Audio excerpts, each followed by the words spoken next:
Hey, this is Rick, and welcome back to In Front of IT.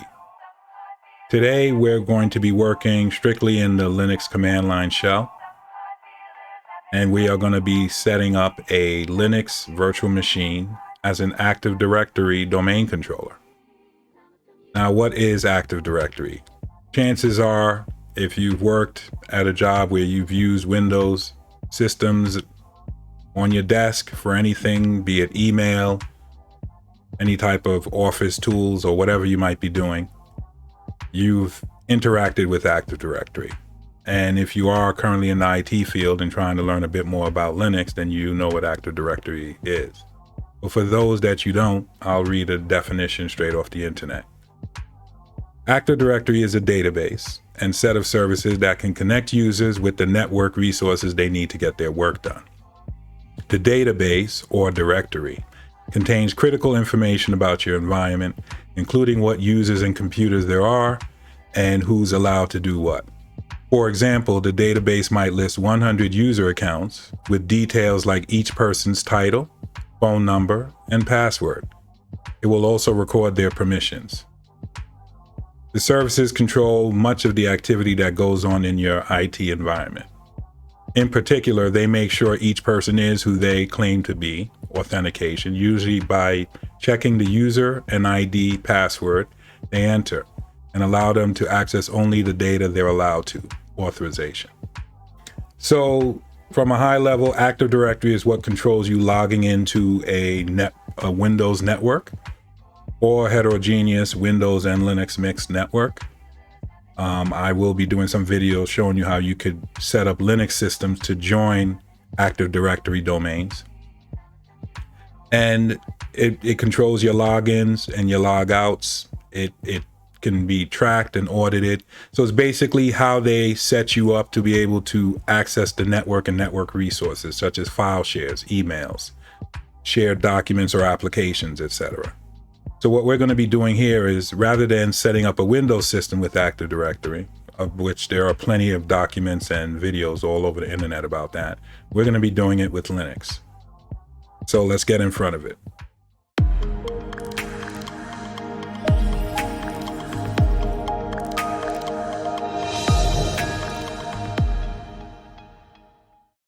So we are actually going to be doing this on a system called AlmaLinux. It's going to be version 8. Now there's a lot of history around this, of why not use RedHat or Ubuntu or one of the other type of systems out there, Linux distributions out there. The reason I'm using AlmaLinux is because, well, let's take a step back. In IT, typically the Linux versions you will see running in corporate environments and enterprise level environments is RedHat, at least here in the United States. And if people want to use free versions of that, that's an equivalent that you can get familiar with, they would use CentOS, or they were using CentOS, because Red Hat recently made a change to how CentOS works, how it's distributed, and some other items, which doesn't make it as attractive to use in a production environment. Now that's a huge, long story. I won't get into too much detail here, but needless to say, there are other distributions out there that basically take Red Hat's source code, because the code is open source, and they repackage it as a distribution that they can then have people use. And quite a few of them are free to use. AlmaLinux is one of those. And that's what we'll be using here. So let's get started. So there's a few things we have to start off with and prep before we get into the actual install and setup, to make sure that the operating system's in the right state. One is, of course, checking for updates. Let's do that right now. Nothing to do. So we're good. System there is updated. If it did have updates, of course you would do the updates and reboot if it's installing a Linux kernel, or just reboot anyway and get back to the point where you continue to install. Next thing we want to look at is to make sure that SE Linux is disabled or at least in permissive mode. Now, SE-Linux is a security type of layer that is part of Red Hat that runs in there and provides extensive security, allowing certain processes only to do certain actions above and beyond just file permissions.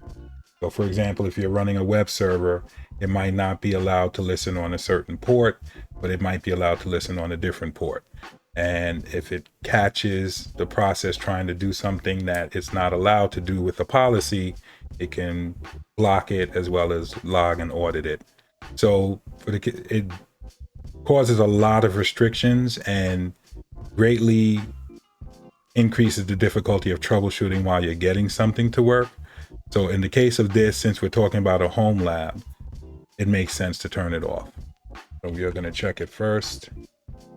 And we see that it is enabled, and you see the current mode is enforcing. That's one way, typing SE status.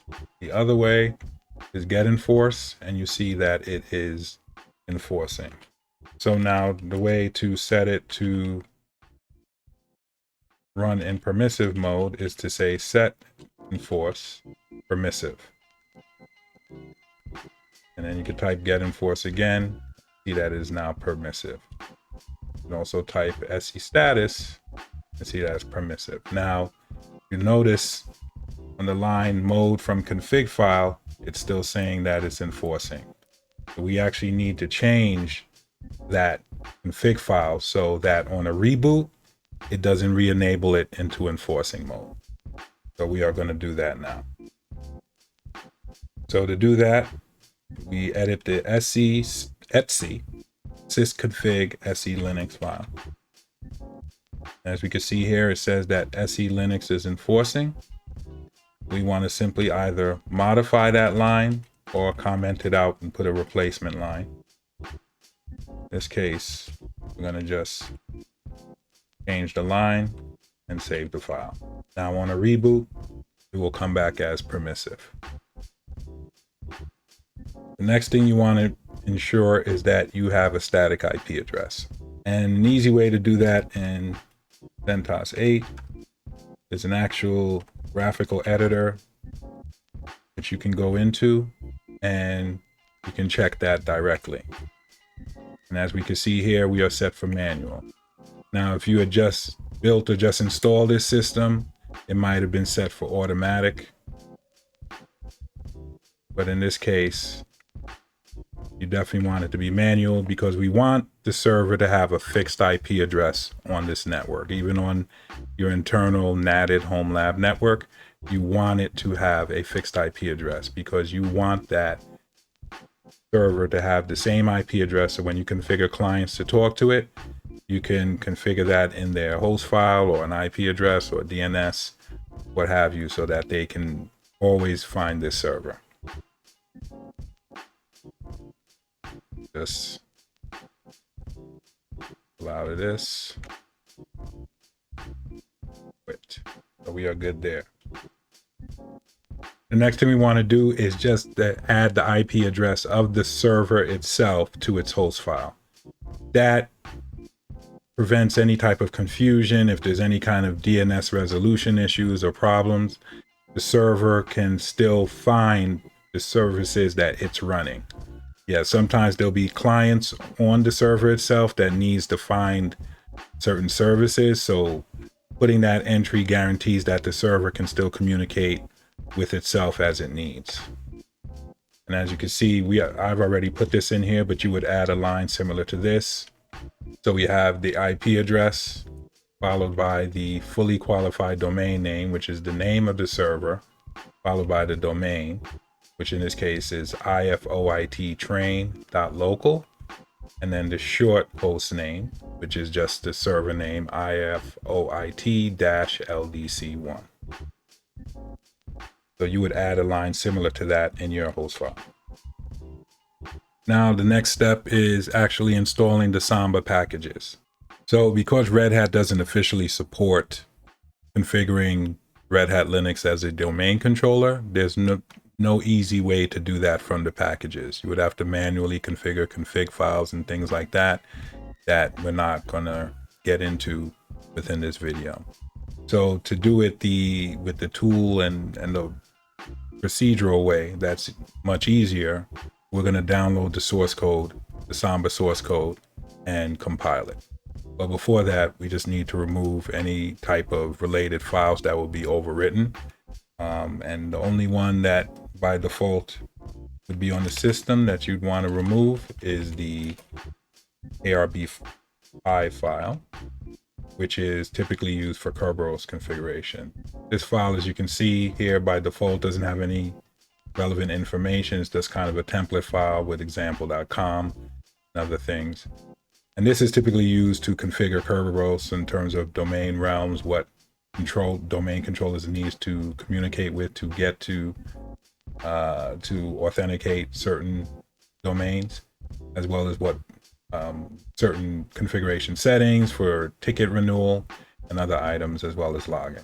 So we're going to remove that file because a new one will be created when we set up Samba as the domain controller. So when compiling code on Linux, typically you need a lot of dependencies depending on what you're compiling.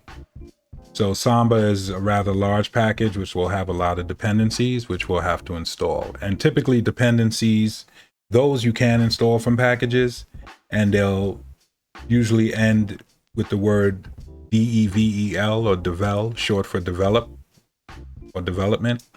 And they're basically development packages of binaries that have headers, functions, dependencies that the code that you're compiling, which in this case would be Samba, needs and refers to. So this is a pretty long line. I'm going to just cut and paste it into the screen, and then I will have it or a link to it at the underneath the video. We're going to go ahead and do this now. So another item we need to enable is a repository called Power Tools. This will have some of the relevant tools that are needed to install packages to compile the Samba code. You do that, this command, big manager set enabled, which means basically enable this repo. Repo is called Power Tool. Now it is enabled. Do a list of the repos, see that it's enabled right now.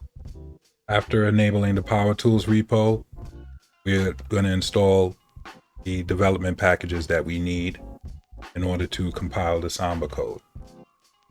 So this is a pretty long command.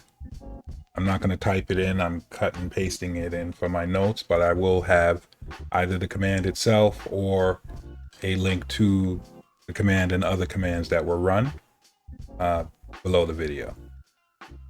Got that. As you can see, it's quite a few packages.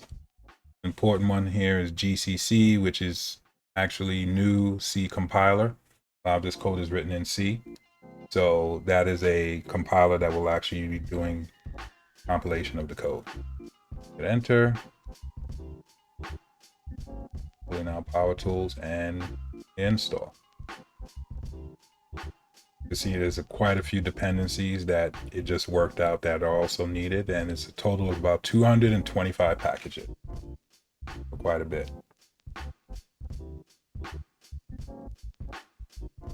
It's unfortunate that RedHat prevents the addition of the tools needed to do a domain controller setup. Let me know in the comments if you want me to set up some type of what we would call in the DevOps world a automation pipeline of how to automatically pull the source code for Samba and create a package for it. And I can do a video on that and show you how to do that. Quite a few packages being installed. Take some time, probably a couple more minutes. I'm going to go ahead and pause it and be right back. Okay, so the install completed, no errors or issues, which is good. So that was quite a bit of packages. The next thing we're going to do now is actually download the source code into a directory and do a compile and install of the code. So we are in the home directory.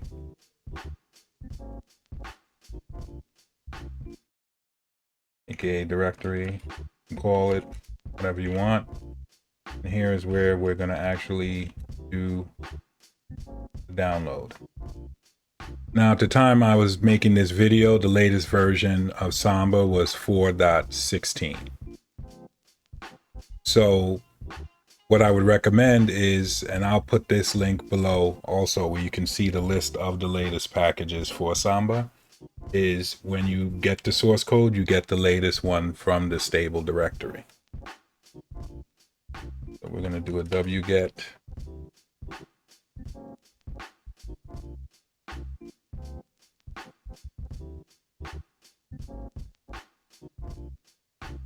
Download package here.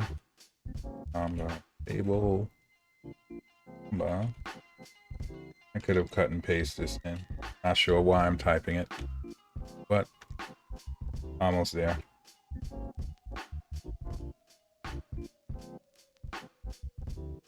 Get that. Next, we're gonna expand it out. Tar is a common command used in Linux to create archives or expand archives. That actually comes from a very old legacy type backup, which was to tape, and the command comes from tape archive, but it's still used even today. So we're going to use the tar command to expand out this file. So typically anytime you see a file with a tar extension, that means it's a tar archive, and every Linux distribution has tar installed by default, so it should be good there. Go ahead and expand it. It's going to automatically create the Samba 4.16.0 directory. Next, we'll be going in and actually configuring, then making, and then installing Samba. Now that we're in the directory, we're going to go ahead and run the configure command, which is typically a command that you'll see used to compile the code.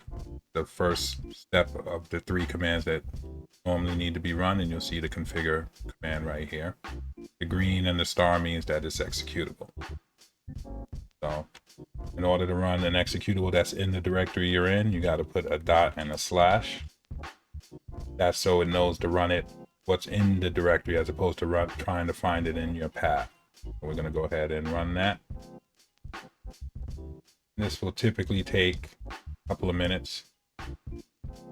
So I'm going to pause it, and then once it's done, we'll continue. Okay, it's saying it needs 2 commands or 2 packages, flex and bison. So we are going to go ahead and install those. enf install flex bison. And I guess these are required in order for the configuration to succeed. Okay. Now we just have to run it again. And this might be a few rounds of going through this, kind of typical with compiling code. That's why I prefer packages, but in this case, this is the better option. Okay, we got a lot further, but still have something else that's missing, the dbus package. Now, the interesting thing with configure, I'll just note this, is you typically see quite a few things that won't be found, but they're not required. Then there are certain things that are required for features to work, and it will stop and let you know, hey, this code needs this package in order to work. And that's what, in the case what we have here. So we're going to go ahead and install dbus.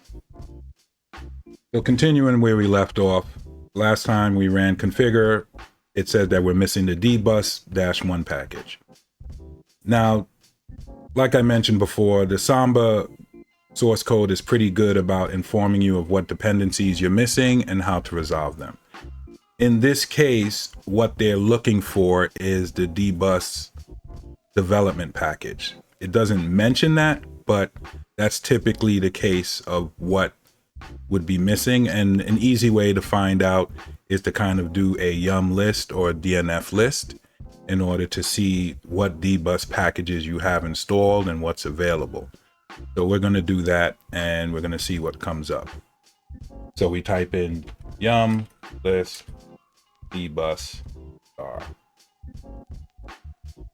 And as you can see, it brought up quite a few packages. And it shows you packages that are installed and packages that are available. Now, if you look, it's saying the dbus-1 package is missing. Now, we don't have a specific package called dbus-1, but what we do have is that we have the dbus execution package, I'll call it that, version 1 installed. But we also have a dbus development package of version 1 overall that's available. So based on that information, it doesn't hurt to try installing the dbus development package and see if that resolves your issue. Worst case, if it doesn't and you want to keep your system lean and clean, you can always remove that package. And there's even a way with yum and DNF to actually check historical installs, going back, kind of an auditing record, and actually replaying old installs that might install like several packages or a bunch of packages, and being able to replay that and remove those. So go ahead and put a comment below if you would like to see a video about how that works. So I'm going to go ahead and install the dbus development package. So I'll just throw a -y in there so it doesn't ask me. That's what I want to do. Okay, so we got that, and now we'll run configure again and see what else comes up. And this may take a while, as you can see, so I'm going to go ahead and pause it and come back when it's done. Okay, so it interrupted the configure process again, saying that it's missing another package, python3.markdown. Now, luckily, it's being very descriptive as to exactly what we need. So I'm going to go ahead and see, hopefully we have that package named exactly that, and we're able to install it. Now, the reason I'm mentioning that as a point, because sometimes source code like Samba or other packages will have package names that you need, but they might be different within different mainline distributions. For example, it might be called python3.markdown in RHEL-based or RedHat-based distributions, of which this is one, AlmaLinux or CentOS or Fedora. Fedora might have another name because that's kind of an upstream distribution. And it might be named something else in Ubuntu, and something else different again in SUSE-based distributions or Gentoo distributions. So there's so many different Linux distributions out there that might change the names of packages to different standards. So it would be up to you, depending on what distribution you're using, to kind of do a bit of homework and find out what package is corresponding to what your source code you're compiling is looking for. And that's another reason, again, of why I like to stick to packages where available, because all of that type of dependency is usually worked out for you. But in this case, we're going to go ahead and see if we have that package.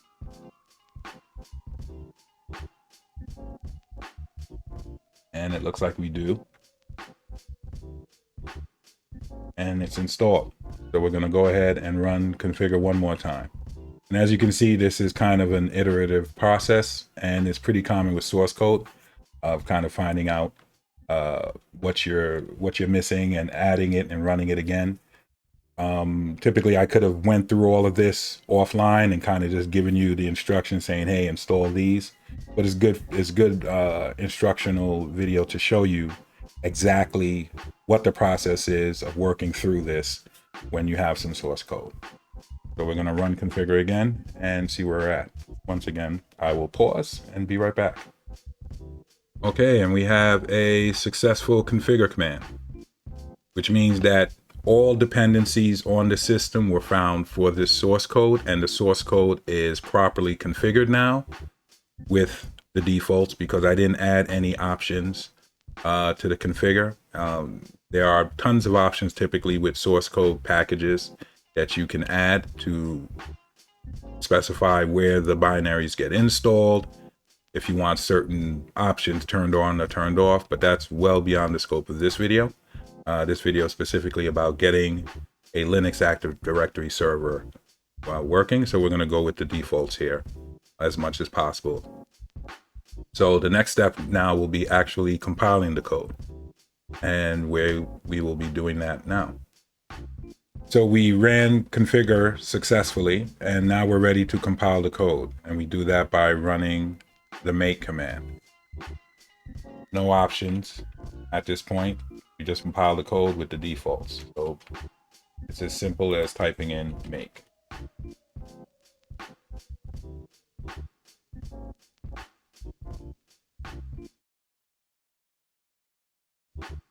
And it looks like we are missing a compile dependency. Can't locate json.pm in inc. So based on this message, we're talking about a Perl module. PM stands for, and the json.pm stands for Perl module. And as you can see here, we have quite a few references to running Perl 5. So what we're going to do here is look and see if we can, just as it mentions, you may need to install the JSON module. So we're going to look and see if we have a Perl JSON package that we can install. The way we do that is most packages related to Perl start with the word Perl. So we're going to do a yum list Perl star, meaning anything that starts with Perl. And we are going to pipe it, that's a pipe symbol, to the command grep, which is a kind of a text search feature and output, and just returns you the lines that match what you're looking for. A -i, which is to ignore the case, whether what you're looking for is uppercase or lowercase, it will return a result.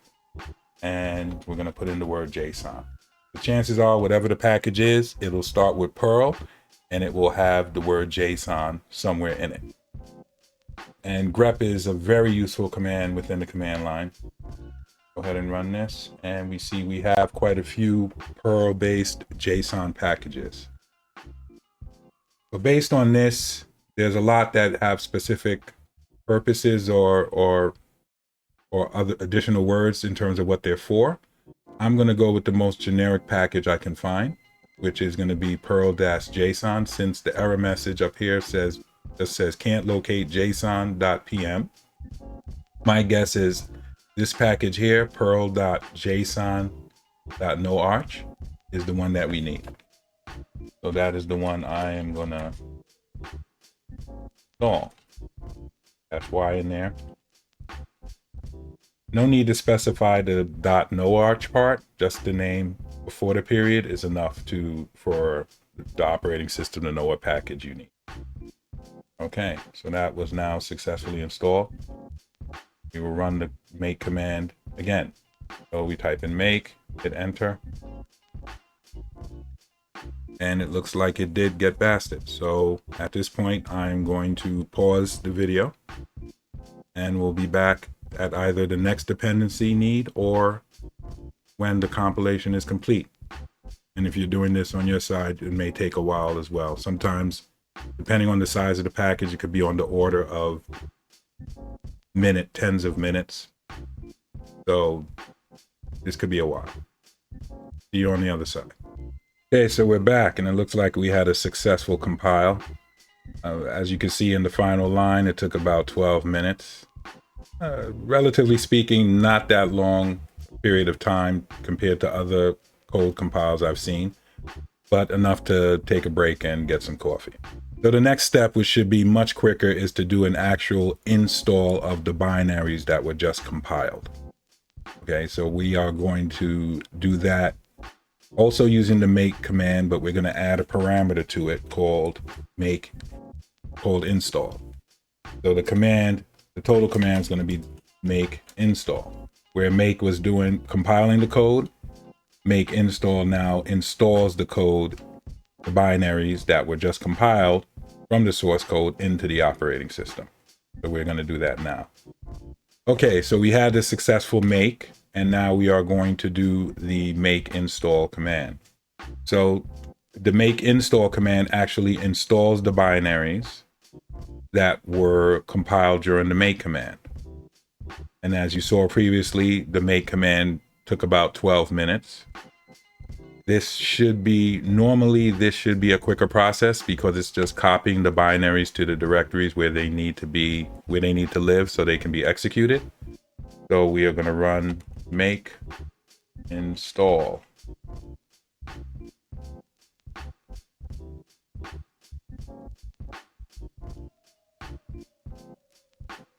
And this now should be relatively quick, but either way, I'm going to go ahead and pause and we'll be back at the other side of this once it's completely installed to continue.